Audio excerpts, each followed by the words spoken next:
the Chase Thomas Podcast, for people who have nothing but time to kill. I got Phil. I mean, this is a terrible, horrific team. But yeah, I mean, he can, if he plays really well, he can earn, some snaps and maybe get into rotation a little bit. I'm just skeptical that we're going to see him have a super big role this season. Yeah. We shall see. Through 2 weeks, Ethan Stone, who is Tennessee's MVP and who is the biggest surprise for Tennessee through 2 weeks for you?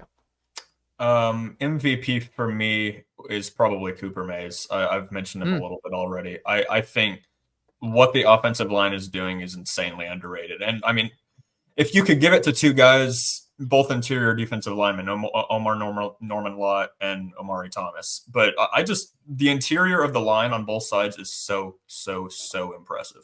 And, that starts with Mays. He won SEC Offensive Lineman of the Week this week, obviously for what he was doing against NC State. They're leading the way for Dylan Sampson, who I said a little bit ago I think is the best running back in the SEC right now. Maybe Jaquindon Jackson might have something to say about that but it's Cooper Mays. He's been very impressive, leading the run game, leading what Tennessee's able to do on offense. Most surprising, I'm trying not to go back to Kitselman. I'm gonna say honestly Pili, just because he hasn't played that much. Just seeing him hit people and just level people is, I mean, it's a religious experience. Him and Arian Carter both are hitting people so hard. It's like, yeah, I'd be sent to the hospital for 4 months. Arian had a big hit in this one. Arian had a huge hit. Yeah. Arian and Edwin Spillman, I think, are the first team all-stars of guys I don't want to see hit me with a full steam ahead. Like those two are not. Keenan Pili on the block on the pick six too. It was so good. Seriously. He's an athlete though. Keenan Pili, like he's an athlete. Yeah.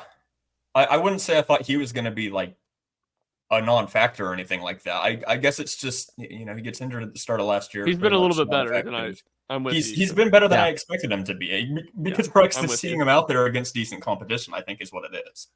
Well, also T-Lander feels like he's helped T-Lander too, right? Like T-Lander's good. Like T-Lander, I am fully confident in him taking over that Pili role next year and being totally fine.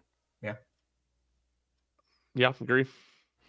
Ryan, your MVP and most biggest surprise for Tennessee football through 2 weeks.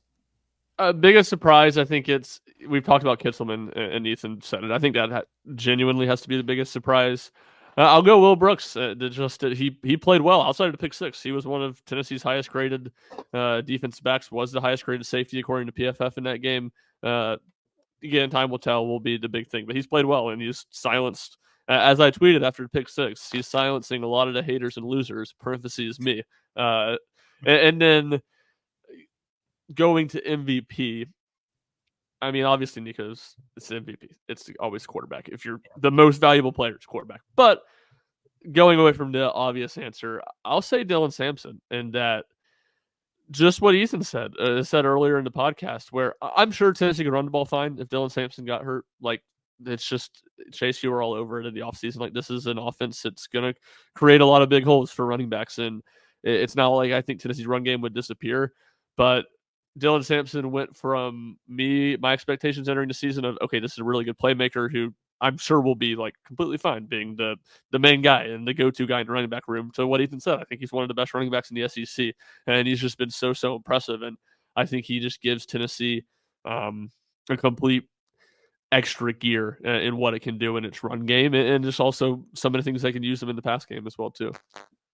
Yeah, I mean, Cam Seldon not being healthy. I mean, if Dylan Sampson wasn't healthy, we like DeSean Bishop, but I wonder how the play calling would change. Would the staff, they like how they're using DeSean Bishop right now, Ethan, but would the staff give him this same kind of load that they're giving Dylan Sampson?